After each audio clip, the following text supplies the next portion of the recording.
2024 সাল পর্যন্ত কাজ করতেছি, এর ভিতরে ভাইরাল হওয়ার কি আমার সুযোগ আসেনি? অসংখ্য সুযোগ আসছে।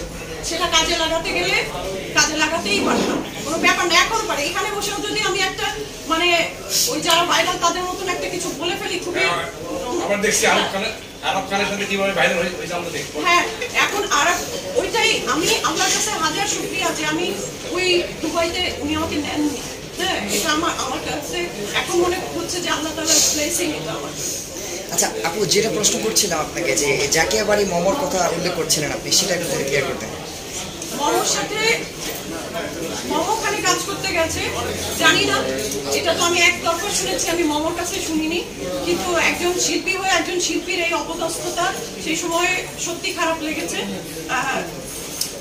একেবারে নাকি যেটা রাব্বানি বলছিলেন, রাব্বানি ভাই শুরু থেকে মমো নাকি ওর সাথে খারাপ ব্যবহার করছিল।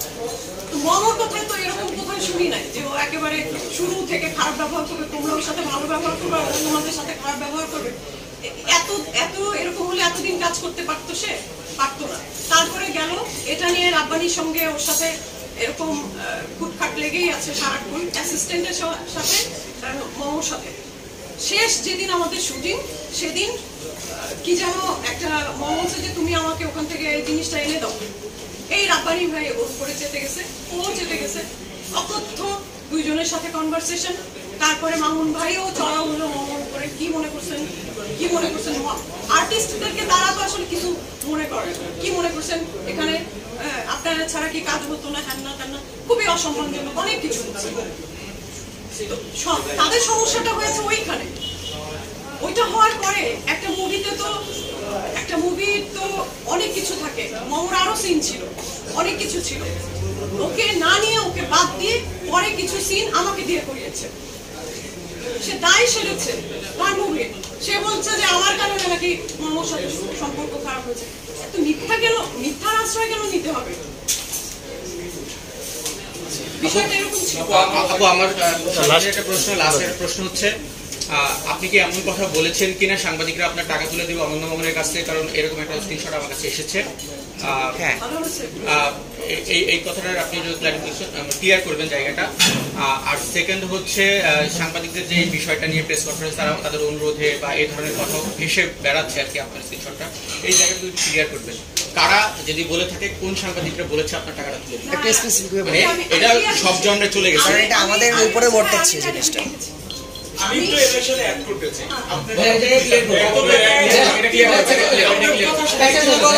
আমি তো বলি কত টাকা চুক্তি হয়েছিল অভিনয়ের জন্য এবং কত টাকা আপনি পেয়েছেন, মানে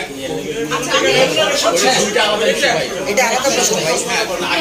জি, আমি ওনার প্রশ্নটা একটু সেটা হচ্ছে যে আপনারা এখানে সবাই জানেন, এখান থেকে অনেকেই আছেন যে মানে আমার ইন্টারভিউ নেওয়ার জন্য আগ্রহ প্রকাশ করেছিলেন। আর আরেকটা প্রশ্ন আমার আছে, সেটা হচ্ছে প্রিন্ট মিডিয়া বলি, ইউটিউব বলি বা টেলিভিশন চ্যানেল বলি, আমি কি উইলিংলি কাউকে ফোন দিয়ে অভিযোগ করেছি নিজের থেকে, একা ফোন দিয়ে যে আমি ফোন দিয়েছি আপনাদের কাউকে? আগে এরকম কেউ আছেন যে আমাকে একটুখানি, তাহলে সে বলবেন যে আপু আপনি তো আমাকে ফোন দিয়েছিলেন, এরকম একজন একটু বলবেন যে আমি উইলিংলি ফোন দিয়ে অনন্য মামুনের নামে কমপ্লেন করেছি, অভিযোগ করেছি। যে এই অভিযোগটা উনি সব জায়গায় করছেন যে আমি নাকি আগের থেকেই ফোন দিয়ে, বরং উনি যেটা অনেকগুলো নিউজ হয়ে গেছে, আমি আমার ওয়ালেও শেয়ার দিইনি। আজকের কাগজের একজন আমাকে ফোন দিয়েছিলেন, উনি আমাকে বলেছিলেন আপু অনেক তো নিউজ হয়ে গেছে। আমি মনে করেছি কি, আমি ওনাকে আসলে ভেবেছি যে হয়তো আমার কাছ থেকে কথা বের করার জন্য উনি নিউজের কথাটা বলছে। আমি তখন জানিও না যে এতগুলো নিউজ হয়ে গেছে। আমি বললাম না ভাই, বিষয়টা এরকম, কিন্তু নিউজ করেন না, এগুলা চাচ্ছি না, দরদ এখনো রিলিজ হয় নাই। বিশ্বাস করেন আমি কিন্তু তখনও আমি এই স্টেপের মধ্যে যেতে চাই নাই যে ঠিক আছে আমার স্ট্যাটাসটা দেখে যদি সে একটু শুধরায়, হ্যাঁ একটু শুধরায় যাক, এটা ঠিক না, সে যেটা করছে এটা ঠিক না, এইটার জন্য কিন্তু আমি স্ট্যাটাসটা দিয়েছি। আমি কিন্তু নিউজের জন্য এই প্রেস কনফারেন্স করবো এগুলো জানাবো না। আপনার বিষয়টা হচ্ছে কোন সাংবাদিক আপনার কাছে আমার বাসায় অনেকজন যাওয়ার জন্য বলেছে আপু একটা ইন্টারভিউ করি, কি হয়েছে একটু শুনি আমরা। সত্যি কথা বলতে আমি আপনাদের উপরে এতটাই গ্রেটফুল, কারণ কারণ দেখেন আমার পাশে কিন্তু কেউ নাই, তারা সবাই ভুক্তভোগী, তারা সবাই যারা ভিকটিম তারাও এখানে মানে আসবে না। হ্যাঁ, এতটাই নিজেকে নিজে অসম্মান করে মানুষ। আমিও নিজেকে নিজে অসম্মান করেছি বলে আজকে সে আমাকে অসম্মান করতে সাহস পাচ্ছে।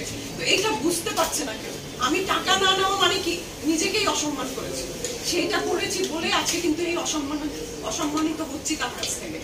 আর আমি ওই সবাই আসতে চেয়েছে বাসায়, 2 দিন কিন্তু গেছে, বেশ কয়েকজন 12 জন 14 জন এরকম করে 2 দিন গেছে।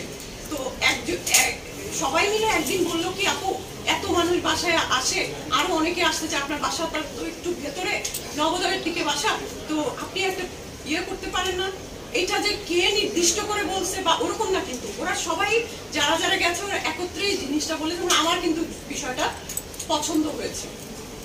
তো এটা হচ্ছে গেল এবং আমি কি লিখেছি, কি জন্য লিখেছি, আরেকটা লিখেছি, আরেকজন হচ্ছে আমি বলছি যে আমার টাকাটা সবার শেষে দিক, কিন্তু যারা জুনিয়র আর্টিস্টরা টাকা পাবে ওদের টাকাগুলো দিয়ে দিক। এটা হচ্ছে আমার দাবি। ওরা জিজ্ঞেস করেছিল যে আপনার দাবিটা কি, জুনিয়র আর্টিস্টরা টাকা পাক, এইটা কিন্তু আমার দাবি ছিল।